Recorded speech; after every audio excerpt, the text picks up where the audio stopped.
Hi, so here's a quick tip. If you are installing the hinges, for instance, and you will need to drill a hole in the exact center, what you could do is get a self-centering drill, which is actually really cool. Let me show you. So this part here, let me get it in focus, will find the center automatically, and the drill is spring-loaded. Let me get it in focus. There we are. And it will come out like this.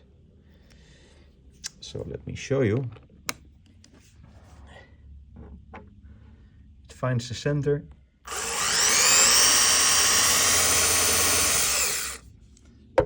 And we have a perfect hole. Easy peasy.